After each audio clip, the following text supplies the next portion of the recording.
كيف علاقتك كابتن مع زملائك اللاعبين في المنتخب المغربي؟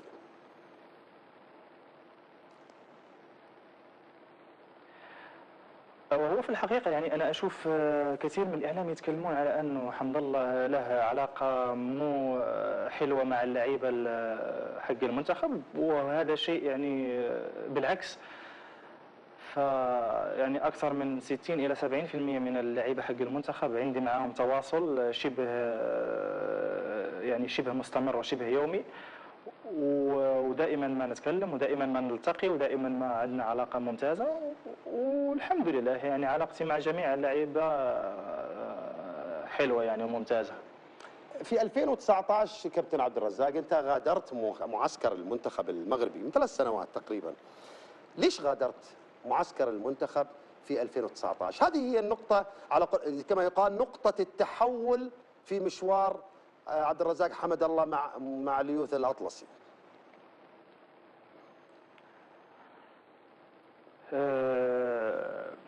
في الحقيقة يعني هذه النقطة يعني مش تحول فقط مع أسود الأطلس، لكن أنا أعتبرها يعني نقطة سوداء في حياتي الكروية وفي مسيرتي الكروية، على غرار يعني الأسباب.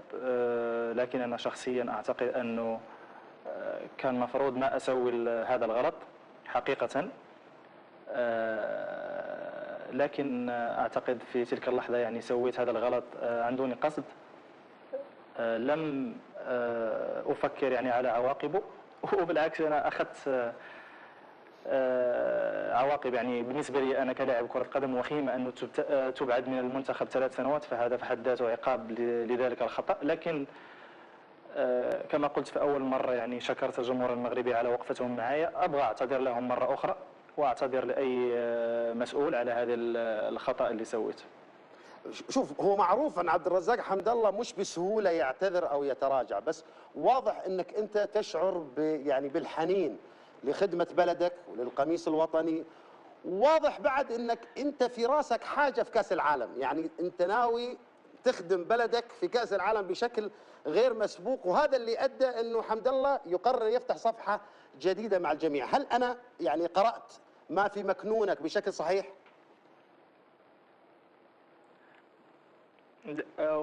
تقريبا، لكن أنا مش مو بسهولة أني أعتذر. بالعكس في حياتي كلها يعني حياتي الخاصة أو حياتي المهنية أو حياتي يعني إذا سويت خطأ أعتذر للشخص اللي سويت له الخطأ، فما بالك أنك تسوي الغلط يعني مع ناس يحبوك يعني زي الجمهور المغربي، وفي الأخير يعني المنتخب الوطني يبقى الأب الروحي لأي لاعب مغربي. صحيح. فأكيد يعني لا مثل جميع اللاعبين المغاربة يحلمون أنهم يلعبون كأس العالم، والحمد لله يعني فتحت صفحة جديدة. في أول اتصال كان مع المدرب وليد الركراكي، يعني كما كان قال لي أنه إحنا الحين في صفحة جديدة، ومن ذاك اليوم أنا في صفحة جديدة مع المنتخب. يعني لم يكتب لي أني أكون معهم في آخر معسكر، وأتمنى إن شاء الله إذا اختارني المدرب أن أكون معهم في كأس العالم، فراح أكون معهم إن شاء الله. وإن شاء الله إذا كنت معهم راح أعطي كل ما عندي وأكثر، إذا ما كنت معهم فراح أكون أول مشجع للمنتخب الوطني. طيب، بعيدا عن موضوع اختيارك يظل هو قرار الجهاز الفني في المنتخب المغربي، لكن لو فرضنا تم اختيارك، طموحاتك الشخصية لمنتخب بلادك في المونديال، وإيش شايف حظوظ المنتخب المغربي؟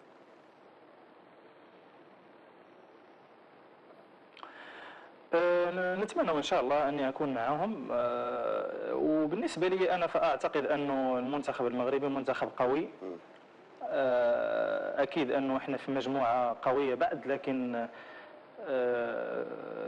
اللعيبة اللي موجودين في المنتخب فهم يلعبون في مستويات عالية، ولعيبة يعني محترفين، وإن شاء الله نتمنى من الله سبحانه وتعالى أنه يسهل أمرنا في هذه المجموعة، وأكيد بمساعدة الجمهور المغربي والجمهور العربي يعني ممكن إن شاء الله أنه المنتخب المغربي يتأهل للدور الثاني إن شاء الله.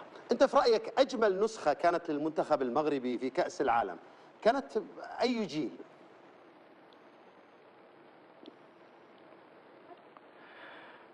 وانا ما اتذكر كثير اكون صريح معك، لكن اللي اسمع واللي اعرف انه نسخه 1986 اللي تاهلوا للدور الثاني يمكن ولا في المكسيك. ربع ولا في ما المكسيك. اتذكر بالكثير، لكن بالنسبه لي انا يعني اشوف انه نسخه 1998 اللي حضرتها وشفت بعض المباريات، فكان المنتخب بالنسبه لي ممتع وخانوا الحظ انه ما تاهل. في سؤال كان من مشاهد يقول هل راح تكون انت يعني لو تم اختيارك للمنتخب المغربي في كاس العالم، هل انت جاهز بدنيا، خاصه ان الدوري السعودي متوقف منذ فتره وكاس العالم فتره قريبه؟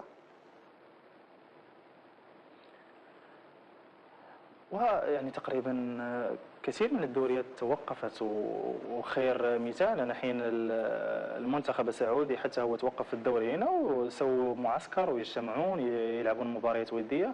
فنفس الشيء بالنسبة لي أنا، يعني ما توقفت على التمارين، كنت أتمرن. الحين دخلت في معسكر مع فريقي، عندنا مباريات ودية حنلعبها قبل تجمعات، وفي حالة إذا تمت المنادات علي فأكيد أني جاهز بدنيا ونفسيا وكل شيء. في مشاهد كان يقول إن لو فرضنا دخل عبد الرزاق حمد الله تشكيله المنتخب المغربي، كيف سيستطيع ان ينسجم مع المجموعه؟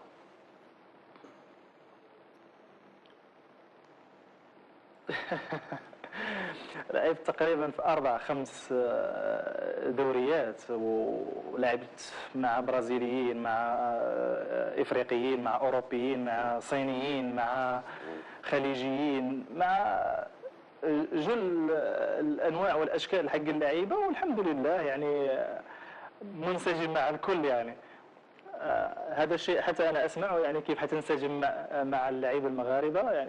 يعني اللي ينسجم مع جميع الاجناس فاكيد حينسجم مع ابناء وطنه وابناء بلده وجلده، افرحهم وارجع لهم المثيل باذن الله. جمهور الاتحاد يحبك بالتاكيد ومنتظرين الكثير منك بالقميص الاتحاد، لكن خلينا نروح للجمهور المغربي. الجمهور المغربي ايضا عاشق لحمد الله، ونحن على ابواب كاس العالم، وهذه بطوله ما تتكرر دائما في تاريخ اللاعبين. كيف تواصلك كابتن عبد الرزاق مع مدرب المنتخب المغربي وليد الركراكي؟ في تواصل بينكم، خاصة ان احنا على وشك اسبوع من اعلان قائمة المنتخب المغربي، وكثير من الجمهور المغربي وايضا من الجمهور السعودي يتمنى ان يشاهد عبد الرزاق حمد الله على ارض الميدان في مونديال الدوحة.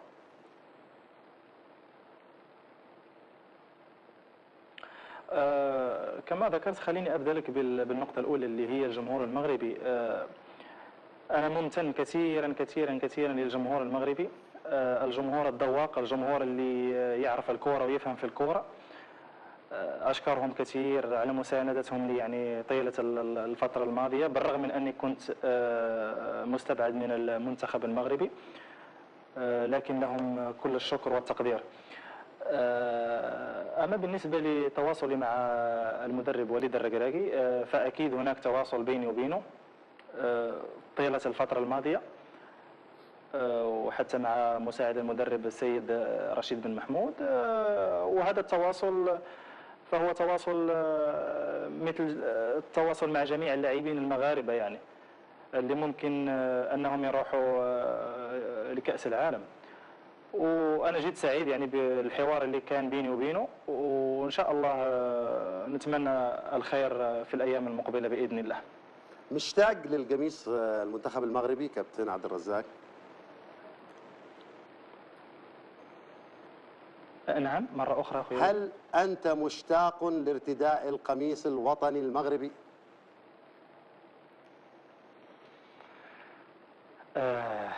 أنت سألتي سؤال اللي المفروض ما يسأل. يعني أكيد البلد يبقى البلد، والوطن يبقى الوطن، والمنتخب هو جزء من الوطن. أكيد مشتاق لهذا القميص الغالي، لأنه بالرغم من أنه لعبت في عدة أندية وفي أماكن كثيرة، لكن لا شيء يعدل حمل قميص المنتخب. كابتن خليني اروح معك بس لملف اخر، ملف الاتحاد. الاتحاد في الموسم الماضي كان قريبا، يعني كان بياخذ الدوري خلاص، الدوري الاتحاد بطل الدوري. ايش اللي حصل في الاسابيع الاخيره؟ يعني فجاه الدوري كان مش قاب قوسين، انتم اخذتوه الا شعره. ايش الانقلاب اللي صار؟ كثير من الجمهور الاتحاد يشعرون بالصدمه من تلك الحقبه يعني؟